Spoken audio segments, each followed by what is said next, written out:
السلام عليك يا رسول الله. السلام عليك يا حبيبي يا نبي الله يا رسول الله. السلام عليكم ورحمة الله وبركاته. Innal hamdalillah nahmaduhu wa nasta'inuhu wa nastaghfiruh wa na'udzu billahi min syururi anfusina wa min sayyiati a'malina may yahdihillahu fala mudhillalah wa may yudlil fala hadiyalah. Asyhadu an la ilaha illallah wahdahu la syarikalah wa asyhadu anna Muhammadan abduhu wa rasuluhu la nabiyya ba'dah.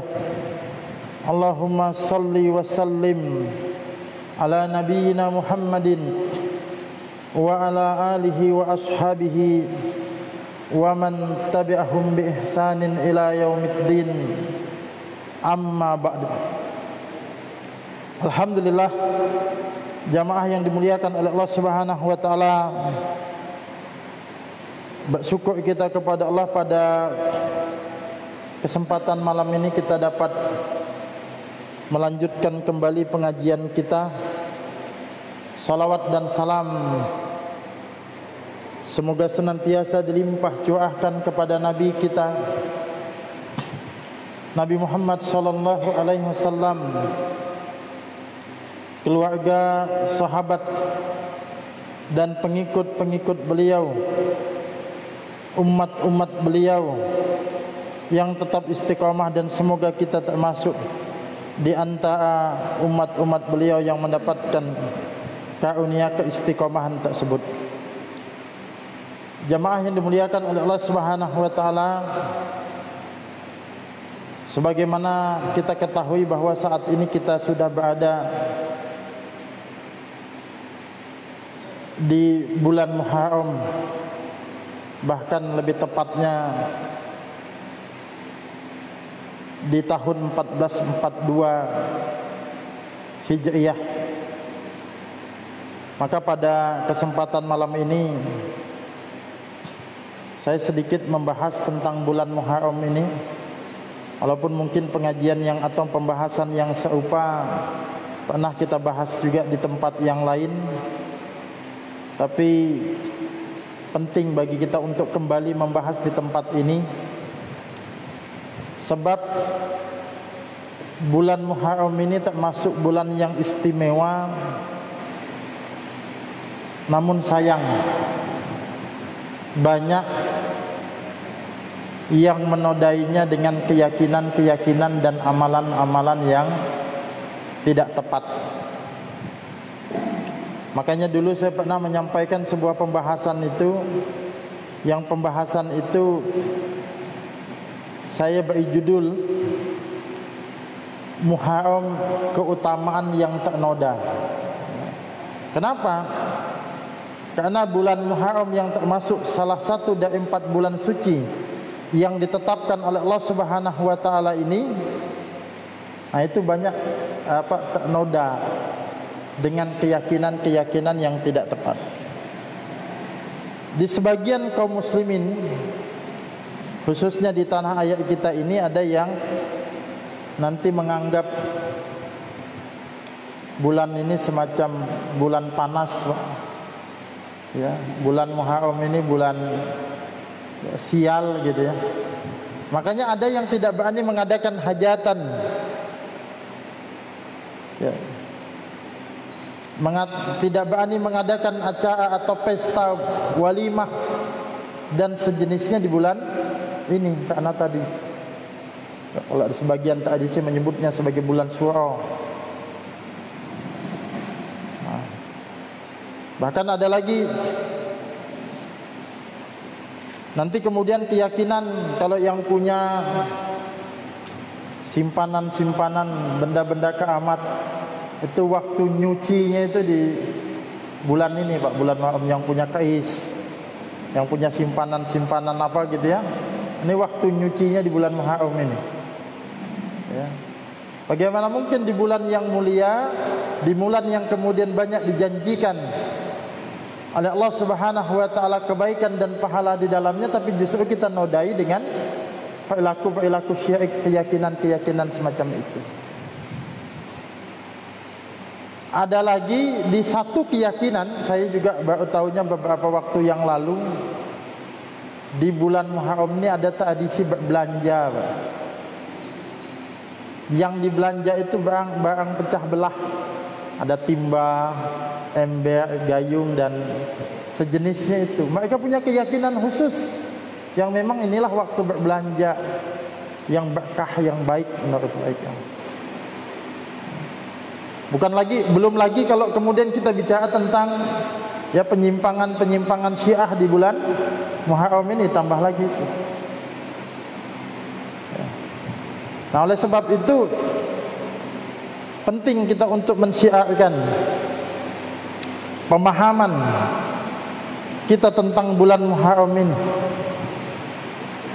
Sunnah menjadi amal saleh, sehingga masyarakat kita, umat kita, kalau mereka mengetahui ternyata ada amalan yang dianjurkan oleh Rasulullah sallallahu alaihi wasallam, harapannya mereka meninggalkan segala sesuatu yang tidak sesuai dengan tuntunan Rasulullah sallallahu alaihi wasallam tersebut. Kan rumusnya begitu.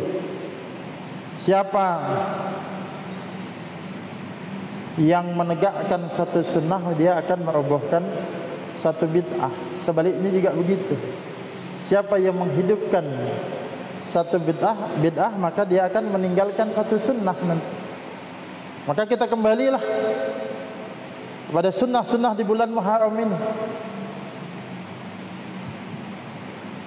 Supaya apa? Supaya kita fokus kepada sunnah ini dan kita meninggalkan segala macam bentuk keyakinan dan amal-amal yang tidak berlandas kepada agama kita ini.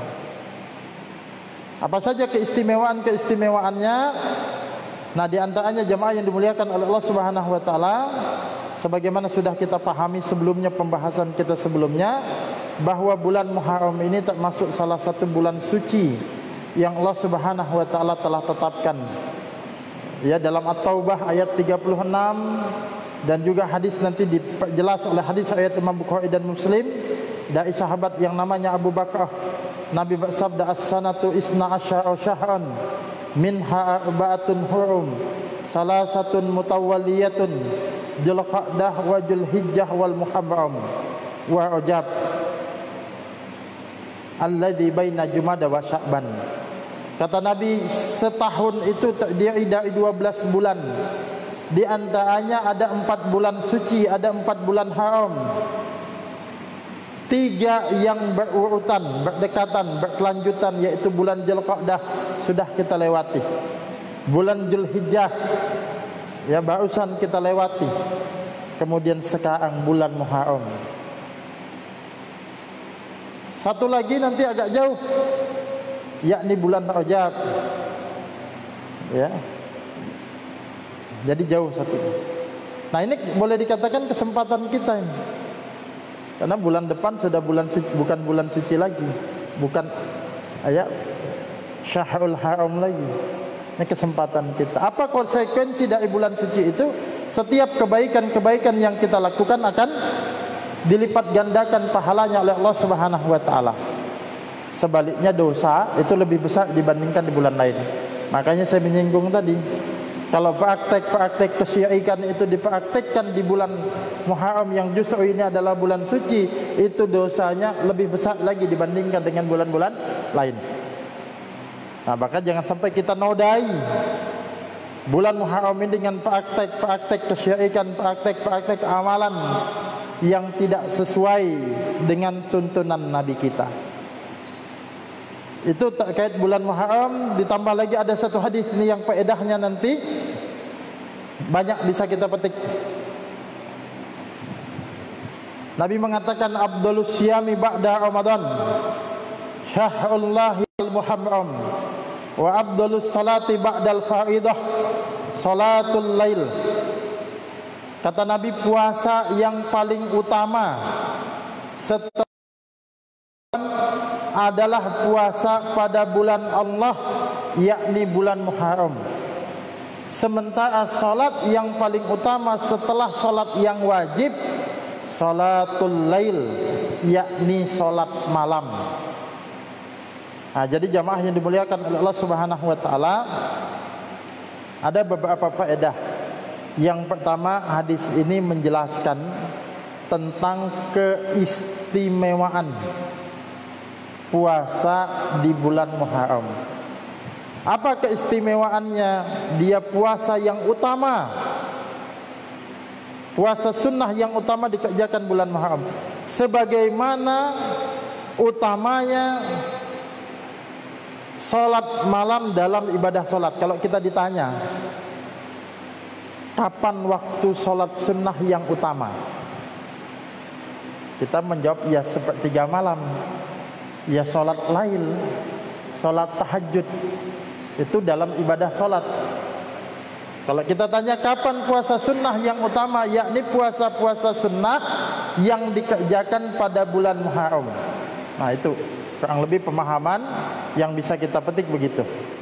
Nah, kemudian jamaah yang dimuliakan oleh Allah Subhanahu wa taala, faedah selanjutnya yang kita dapatkan dari hadis ini adalah bahwa Nabi sallallahu alaihi wasallam itu menyebut bulan Muharram ini dengan sebutan syahrullah, bulannya Allah.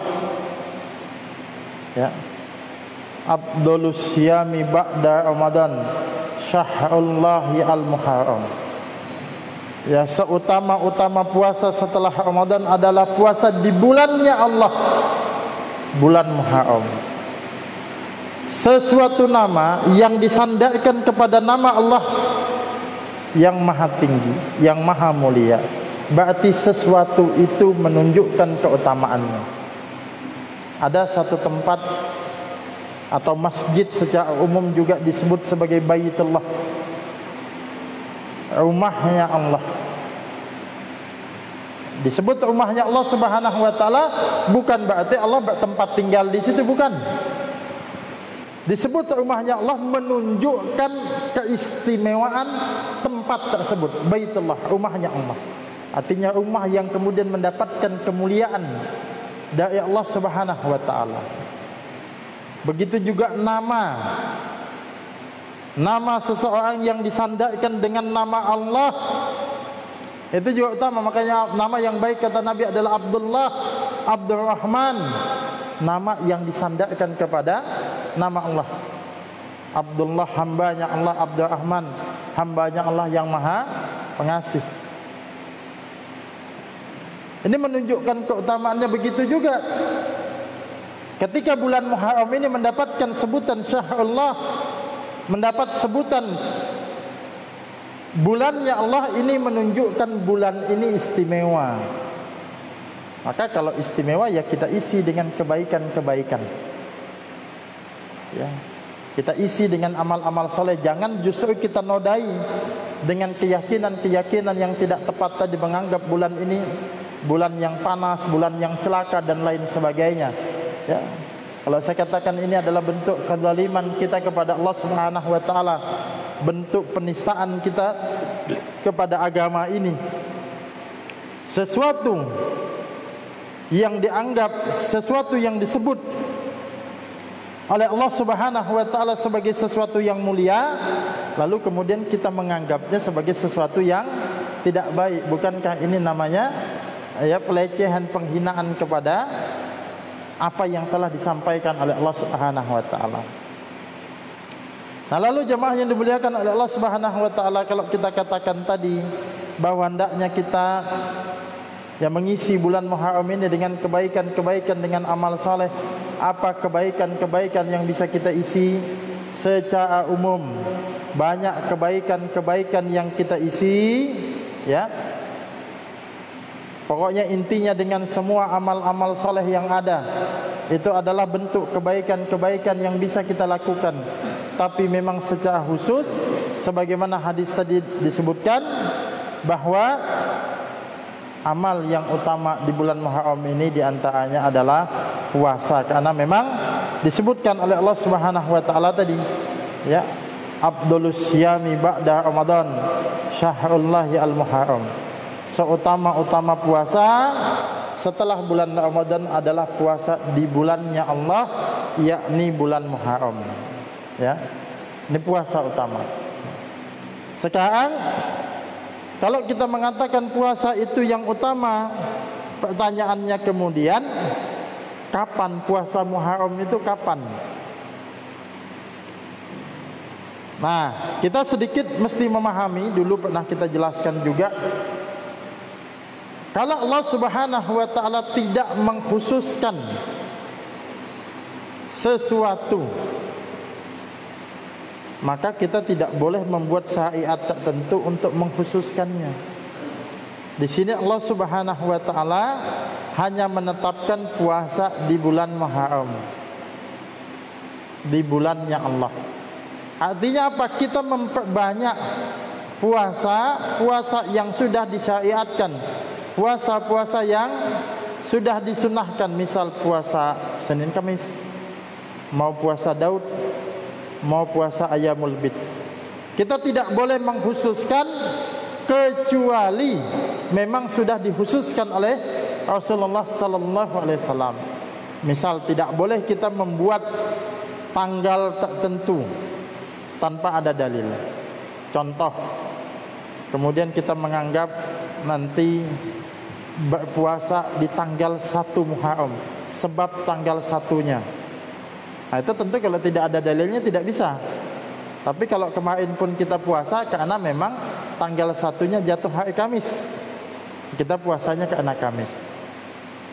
Nah, selain puasa-puasa yang tadi kita katakan yang memang sebelumnya sudah disyariatkan, puasa Senin Kamis, kemudian puasa Daud atau puasa Ayyamul Bid, apakah ada Allah Subhanahu wa taala mengkhususkan puasa tertentu? Ternyata ada, yakni yang nanti dikenal dengan puasa Asyura. Nah, disinilah kita sedikit mengenal apa itu yang dimaksud dengan puasa Asyura. Nah, sebelum kita menjelaskan puasa Asyura, kita mengenal dulu apa yang dimaksud dengan Asyura tersebut. Asyura itu secara makna bahasa adalah hari ke-10. Lebih tepatnya sudah menjadi istilah, yakni hari ke-10 pada bulan Muharram, atau dengan kata lain adalah tanggal 10 Muharram. Jadi puasa Asyura itu adalah puasa sunnah yang dikerjakan pada tanggal 10 Muharram. Lalu ada apa dengan hari Asyura, hari ke-10 di bulan Muharram itu? Sejarahnya apa? Ya. Nah, sejarahnya adalah pada hari tersebut Allah Subhanahu wa taala menyelamatkan Nabi Musa alaihi salam dan kaumnya, yakni Bani Israel, dari kejaran Firaun dan bala tentaranya di Laut Merah.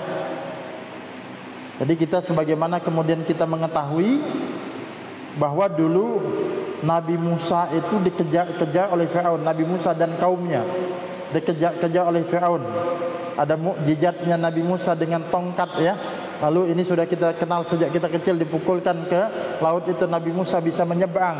Giliran Firaun dan bala tentaranya masuk di situ, ditenggelamkan oleh Allah Subhanahu wa taala. Selamatlah Nabi Musa dan kaumnya, tenggelamlah Firaun dan bala tentaranya. Itu terjadi kapan? Itu terjadi pada tanggal 10 Muharram.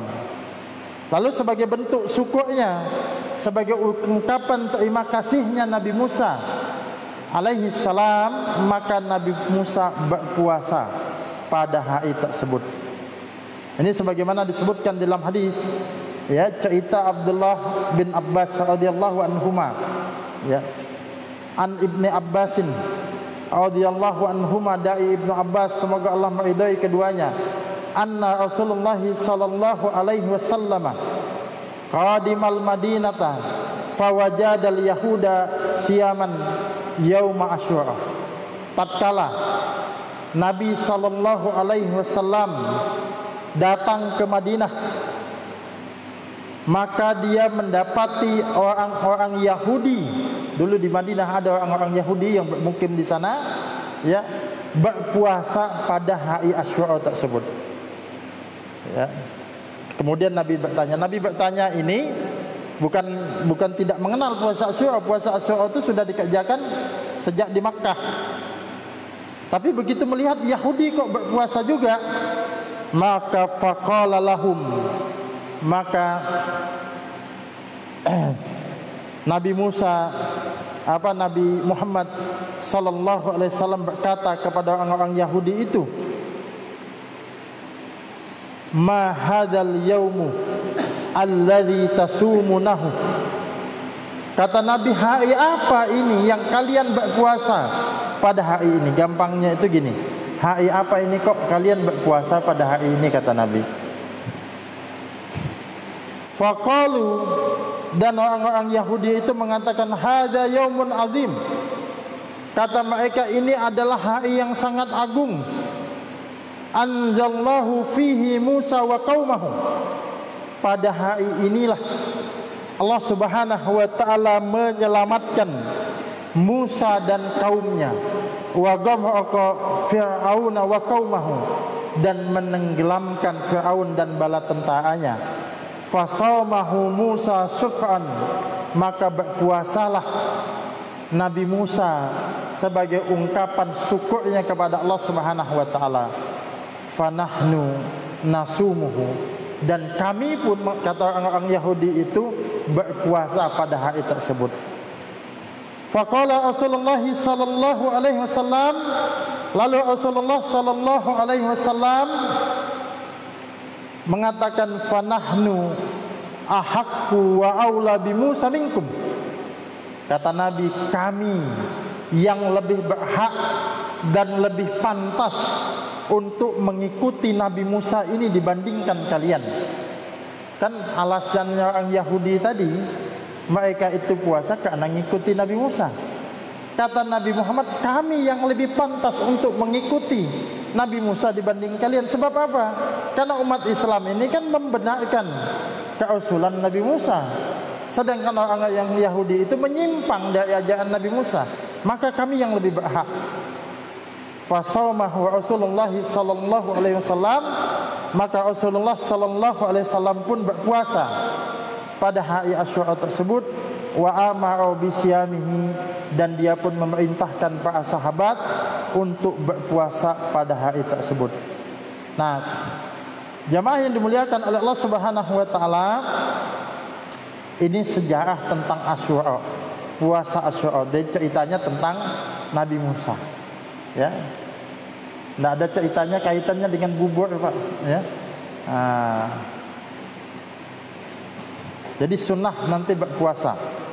Ya, syariatnya Nabi Musa yang kemudian dilanjutkan oleh Nabi Muhammad sallallahu alaihi wasallam itu menunjukkan sunnah bagi kita. Lalu apa hukum? Saya singkat saja. Hukum puasa Asyura itu, hukumnya pada asalnya adalah wajib. Pada asalnya di Makkah dulu puasa Asyura ini sempat diwajibkan. Ya, ini sebagaimana dijelaskan, ya, di antaranya dari riwayat Aisyah, Rasulullah sallallahu alaihi wasallam memerintahkan berpuasa pada hari Asyura. Setelah puasa Ramadan dipardukan, maka berpuasalah bagi orang yang mau berpuasa, dan berbukalah bagi orang yang mau berbuka. Ya, jadi awalnya sebelum puasa Ramadan itu diwajibkan, puasa Asyura ini hukumnya wajib. Tapi setelah puasa Ramadan itu diwajibkan, puasa Ramadan diwajibkan kan setelah Nabi di Madinah. tepatnya pada tahun kedua Hijrah. Lalu puasa Asyura ini tetap ada, tapi hukumnya menjadi sunnah, tidak wajib. Jadi yang sekarang ya kesimpulan kita, puasanya hukumnya adalah sunnah. Nah, kemudian jamaah yang dimuliakan oleh Allah Subhanahu wa taala, nanti keutamaannya ya, atau nanti kita sebutkan keutamaannya. Intinya tadi disyariatkan bagi kita untuk berpuasa tanggal 10 Muharram, puasa Asyura sunnah. Nanti jatuhnya hari Sabtu insyaallah. Nah, jadi Sabtu nanti jangan lupa puasa kita. Nah, lalu selain tanggal 10 itu ada tanggal berapa lagi? Tanggal 9 yang dikenal dengan puasa Tasyu'a. Kenapa puasa Tasyu'a ini? Nah, puasa Tasyu'a ini adalah untuk menyempurnakan puasa Asyura. Tasyu'a itu tanggal 9. Jadi ceritanya ini terkait dengan riwayat. Abdullah bin Abbas berkata, saat Rasulullah sallallahu alaihi wasallam berpuasa pada hari Asyura dan juga memerintahkan para sahabatnya untuk berpuasa, para sahabat berkata, "Ya Rasulullah, wahai Rasulullah, innahu yaumun tu'azzimuhul yahudu wan nasara." Wahai Rasulullah, itu adalah hari yang sangat diagungkan oleh Yahudi dan Nasrani. Jadi ada kekhawatiran para sahabat, kalau kita berpuasa juga tanggal 10-nya, kan orang Yahudi juga biasa puasa tanggal 10 itu, nanti kita ngikuti mereka. Walaupun sebenarnya ini sudah dijawab, yang lebih pantas mengikuti Nabi Musa itu adalah kita, tapi ada kekhawatiran itu. Dan memang yang paling afdal adalah kita menyelisihi orang-orang Yahudi dan Nasrani. Maka Rasulullah sallallahu alaihi wasallam merespon ya perkataan sahabat tadi. Beliau mengatakan, fa idza kana al-amul muqbil insyaallahu sumnal yauma tashi. Pada tahun depan insyaallah kita akan berpuasa juga pada hari ke-9. Maksudnya selain tanggal 10, kita puasa juga tanggal 9. Ibnu Abbas kemudian mengatakan, falamma ya'til amul muqbil hatta tuwfiya Rasulullah sallallahu alaihi wasallam. Belum sempat datang tahun depan, Rasulullah sallallahu alaihi wasallam pun wafat. Nah, jadi kesimpulannya jamaah yang dimuliakan oleh Allah Subhanahu wa taala, sekalipun Rasulullah sallallahu alaihi wasallam belum pernah melaksanakan puasa tanggal 9 Muharram atau puasa Tasyu'a itu tetap sunnah, sebab Nabi sudah pernah menyatakan dengan lisannya. Sunnah itu kan ada dalam bentuk perbuatan Nabi, tapi juga ada dalam bentuk qauli, dalam bentuk ucapannya Nabi. 9, 10. 9 jatuh hari Jumat nanti insyaallah. Nah, kemudian bagaimana dengan puasa tanggal 11 Muharram? Sebagian ulama ada yang berpendapat disunnahkan berpuasa pada tanggal 11 Muharram selain tanggal 9 dan 10. Jadi 9, 10 tambah 11 lagi. Wa khaliful yahudu sumu qablahu yauman wa ba'dahu yauman. Berpuasalah pada hari Asyura dan selisihilah kaum Yahudi dengan berpuasa sebelumnya sehari sebelum 11. Hanya saja Abu Malik Kamal bin Syed Salim mengatakan dalam Sahih Fiqh Sunnah, hadis ini doib sekali, doib jiddan. Jadi tidak dapat dijadikan sebagai dalil tentang disunnahkannya puasa pada tanggal 10 Muharram. Allahu a'lam. Jadi ada sebagian ulama yang berpendapat, tapi hadisnya kemudian lemah. Ini Syekh Salim bin Id al-Hilali juga mengatakan pendapat ini lemah. Yang pada sanadnya itu terdapat Ibnu Abi Layla, seorang yang jelek hafalannya.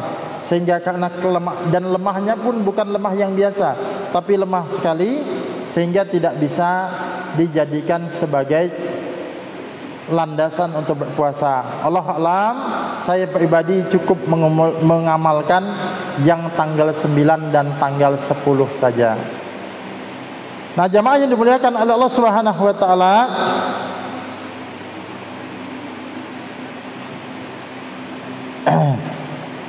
lalu itu 2 hari tadi, afdolnya tadi 9 dan 10. Lalu bagaimana, bolehkah kita tidak dua-duanya? Tidak bisa melaksanakan keduanya, tapi kita hanya melaksanakan tanggal 10-nya saja? Mungkin karena hari Jumat itu ada pekerjaan yang berat, atau mungkin juga kita ada rencana melakukan safar, perjalanan kesulit kita puasa, maka jawabannya boleh. Sebab Nabi juga pada asalnya melaksanakan puasa tanggal 10 saja. Dan apakah itu termasuk menyerupai Yahudi? Tidak. Sebab kata Nabi, kita yang lebih berhak untuk mengikuti Nabi Musa dibandingkan dengan mereka. Afdal tanggal 9 dan 10. Tapi kalau tidak bisa 2 hari itu, ya tanggal 10 saja. Lalu bolehkah puasa tanggal 9-nya saja, tidak bisa tanggal 10-nya? Nah, jawabannya kalau diniatkan tanggal 9-nya saja itu tidak tepat. Sebab yang menjadi inti daripada puasa itu tanggal 10. 9 ini adalah pelengkap. Ibarat kalau kita sholat itu ada sholat intinya, sholat maghrib, ada qobliyahnya. Tidak mungkin kan qobliyah aja kita kerjakan, habis itu sholat maghribnya tidak. Kalau sholat maghrib saja tanpa qobliyah tidak apa-apa. Nah, jadi itu melengkapi. Jadi 9 dan 10 kalau tidak bisa 10, tapi diniatkan tanggal 9 saja tidak tepat. Walaupun kalau seandainya keadaannya misalnya begini, kita sudah niat tanggal 9 puasa kita, lalu habis buka puasa itu ternyata meriang badan kita, tidak bisa puasa tanggal 10-nya. Insya Allah puasa kita tanggal 9 sudah jadi amal saleh, tanggal 10-nya kita dapat pahala niat. Ya, jadi jangan sampai kita menganggap misalnya begini, puasa ini puasa apa saja, kemudian kita sudah menahan, atau ibu-ibu terutama itu, ibu-ibu sudah jam 5 sore keluar darah haidnya, Pak. Dibilang percuma aja ke puasa mulai pagi. Ternyata kan batal puasanya. Ingat, tidak percuma. Sebab apa? Insya Allah menahan laparnya mulai subuh sampai kemudian jam 5 itu tadi jadi amal soleh. Walaupun tidak terhitung puasa, nanti dia qada, tapi jadi kebaikan. Jadi kita niatkan dulu tanggal 9, tanggal 10. Kemudian apa keutamaannya? Keutamaannya tadi puasa terbaik di bulan Muharram. Keutamaan yang kedua, ya,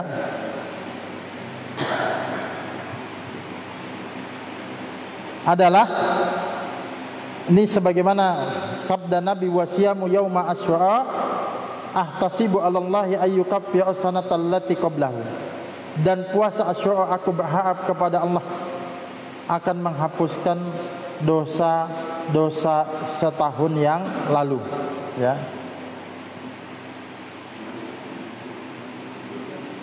Nah, ini jamaah yang dimuliakan oleh Allah Subhanahu wa taala, yang termasuk amalan-amalan kita yang bisa kita kerjakan, di antaranya puasa. Nah, maksud saya inilah yang harusnya sibuk kita amalkan, yang kita serius untuk berusaha di samping dengan amal-amal soleh. Justru jangan kita melakukan amalan-amalan yang justru ya tidak jelas asal usulnya, meninggalkan yang utama. Ada dulu beberapa waktu yang lalu saya pernah lihat ibu-ibu kalau tanggal 10 Muharram itu sibuk bikin bubur itu, Pak. Kata mereka bubur Asyura, tapi puasanya enggak. Ini kan menghidupkan satu tradisi yang tidak ada landasannya dalam agama, dan malah meninggalkan apa yang disunnahkan oleh Nabi sallallahu alaihi wasallam, ya. Sekali lagi hendaknya kita bersemangat, apalagi kalau kita melihat keutamaannya, salah satu keutamaannya itu adalah dapat menghapuskan dosa setahun yang lalu. Hendaknya kita ini bersemangat. Sebab apa? Kita merasa kita ini banyak dosa. Maka ketika ada peluang untuk penghapusan dosa itu, nah kita kemudian bersemangat. Coba beberapa waktu yang lalu, tidak tahu masih apa tidak sekarang, ada ya apa istilahnya itu, penghapusan pajak ya. Jadi amnesti pajak. Ada ya yang paling ringan saja, misal pajak motor yang sudah 3 tahun dihapuskan. Yang penting mau diperpanjang, dendanya dihapuskan. Bukan main orang senangnya Pak, ngantri dan lain sebagainya. Nah ini tanggal 10 nanti ada kesempatan untuk dihapuskan dosa-dosa kita. Maka hendaknya kita bersemangat. Sebab apa? Kita ini merasa banyak dosa, ya. Kita ini merasa banyak dosa. Nah itu mudah-mudahan ya, ini sengaja saya sampaikan supaya kita juga tidak lupa.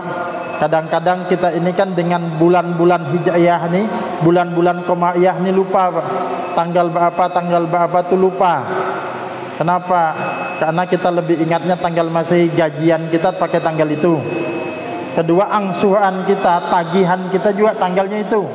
Nah di pengajian ini pentinglah kita untuk mengingatkan supaya kita ingat. Nanti hari Jumat tanggal 9, hari Sabtu tanggal 10. Jadi 9 dan 10 disunahkan kita untuk berpuasa. Mungkin cukup itu ya yang bisa kita sampaikan. Kalau ada yang mau didiskusikan, ditanyakan, bisa selepas sholat isya. Sekian, subhanakallahumma wa bihamdika, asyhadu alla ilaha illa anta, astaghfiruka wa atubu ilaik. Sekian, assalamualaikum warahmatullahi wabarakatuh. Gabunglah bersama gerakan Infak Peduli Dakwah. Hanya dengan mendonasikan dana Anda sebesar Rp50.000 setiap bulan, berarti Anda telah membantu syiar dakwah Islam hingga ke berbagai wilayah pedalaman Kalimantan Timur. Karena dakwah tak harus ceramah. Kirim SMS atau WA Anda, ketik GIB Dakwah, kirim ke 0811 586 1331.